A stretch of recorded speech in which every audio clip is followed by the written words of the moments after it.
Traitor Jews! Capo!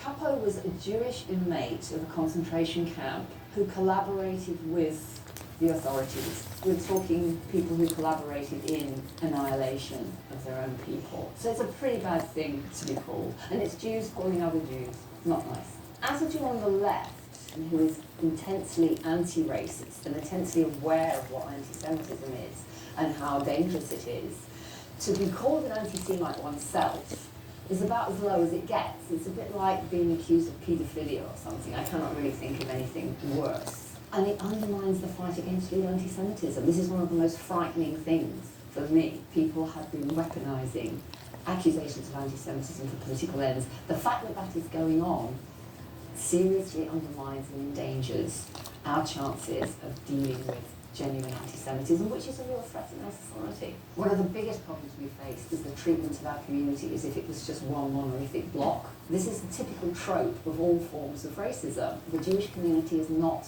one undifferentiated thing. Its opinions vary, just like every other section of the community. And we find it deeply disturbing that the whole community is treated as one. A lot of us are anti-Zionist, and people need to realise that going back generations, Zionism was not the creed followed by all Jews. Far from it. Marek Edelman, leader of the Warsaw Ghetto Uprising in 1943, said that Jews should always be with the oppressed and never with the oppressor. And for a section of the population whose history, much that's magical and wonderful, but so much that is to do with persecution, the fact that people with that history should identify with the oppressed in every setting seems self-evident to us. And that's where our support for justice for Palestinians comes in. We are identifying with the oppressed. And for anybody to suggest that it is the Israeli state which represents the oppressed in that conflict is pretty short-sighted and misguided. Stop all arms trade with Israel now! Jeremy Corbyn was the reason that more than 300,000 new people flocked into the Labour Party at the end of 2015 and soon after. To have somebody leading that party who was in solidarity with the oppressed against the oppressor consistently throughout his 30-plus years as a Member of Parliament was just such a breath of fresh air. Somebody who clearly wanted to transform society, who really wanted to tackle privilege and inequality in society. It was a hopeful time for all of us, and it was a project that we thought worth fighting for. And it needed defending because all those people who have a vested interest in putting a negative to everything positive that Jeremy said and did, they were mobilising against him and what he represented. One of the most ludicrous allegations against Jeremy Corbyn was that he exhibited anti-Semitism in chairing a meeting in 2010 in Paul Clement's house where the main speaker was a Holocaust survivor from the Netherlands called Hayo Meyer. I was at that meeting, and what Hayo did was to put on a screen comparisons between the treatment of Palestinians in the occupied territories and the treatment of Jews in areas occupied by the Nazis. And there were uncanny and very unnerving similarities between the way these two communities were treated by the occupying powers in each case. I saw in Auschwitz that if a dominant group wants to dehumanize others, so as the Nazis wanted to dehumanize me, this dominant group must first be dehumanized in a way themselves by diminishing their empathy due to propaganda and indoctrination in order to be able to be as cruel as some were. Okay? But the same holds nowadays for Israel. The most shocking thing to me is the portrayal of that meeting as somehow despicable because we saw a Holocaust survivor comparing his experiences with what he could see happening to Palestinians. What was horrifying about that meeting was that there were a bunch of really intolerant, bigoted, aggressive, bullying, pro-Israel campaigners in that room who shouted Hayo down. It went on for a long time, and lots of us in the audience was sort of saying to Jeremy, can you please call the authorities to get these people out? They are harassing and intimidating an 80-plus-year-old Holocaust survivor. The meeting was pretty well destroyed by them, to be honest. Eventually, the authorities did have to be called. It was, by the way, a Holocaust memorial event. which was commemorating other forms of oppression as well. So there were speakers from traveller communities, for example, who we hardly got to hear because Hayo Maya was interrupted so often by these vociferous hecklers. It was intimidating, it really was, to be there. I remember it vividly. Any criticism on the policies of Israel is hampered and made impossible by a terrible trick and crime of Israeli propaganda, that any criticism on the politics of Israel comes out is induced by anti-Semitic feeling.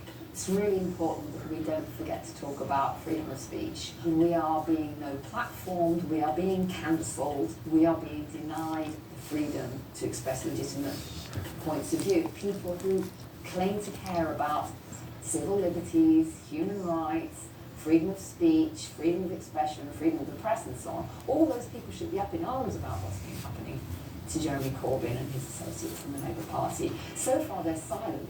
There are so many people who have just ceased to care about truth and facts. This is very hard to counter when the mainstream media themselves do not show respect for actual truth and actual facts in some cases. The media has totally sidelined and ignored left-wing Jews.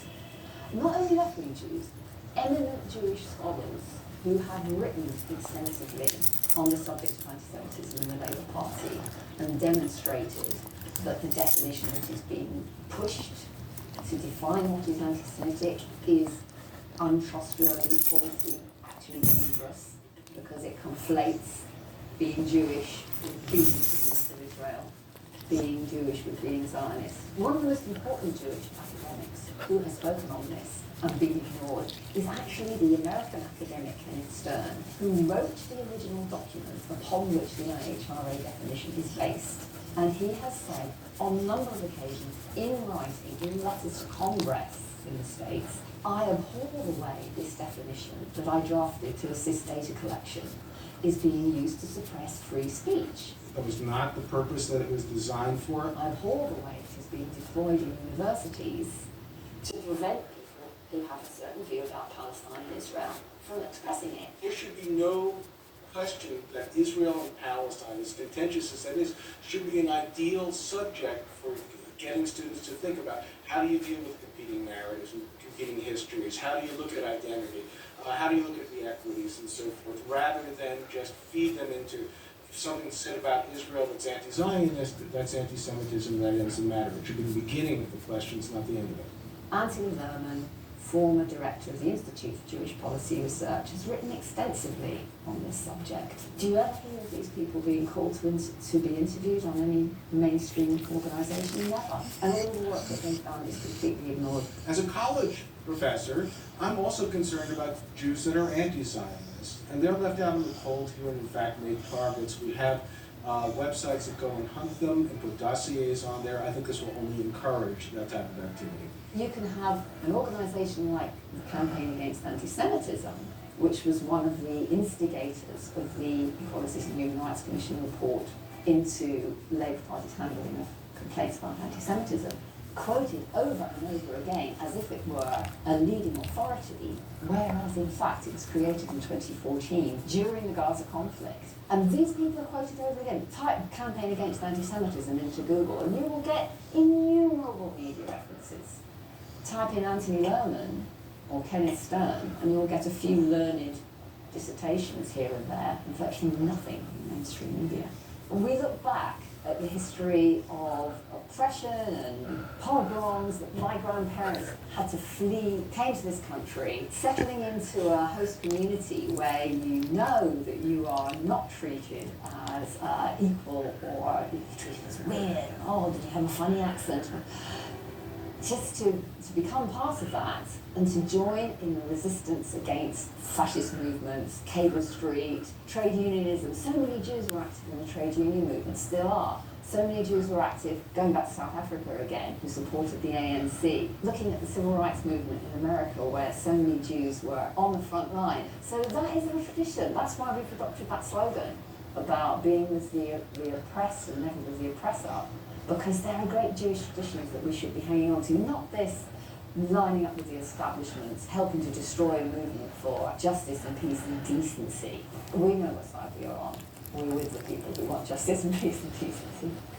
No, there has to be some hope. And I think if you look at the situation of young Jews in this country, but particularly in the United States, there's a great movement called If Not Now. Those young people are looking askance at the establishment figures who continue to support injustice and to remain silent in the face of it.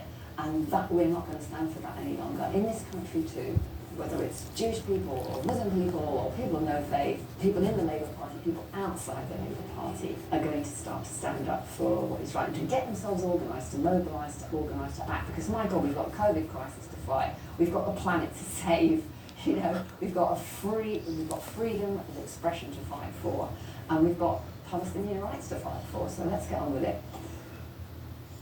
So I've talked about how incredibly difficult it is to get dissenting, independent Jewish voices heard in this country. The media aren't listening to us, but Double Down News is here. So please, if you can, support Double Down News on Patreon. Join the future of journalism. Join Double Down News on Patreon.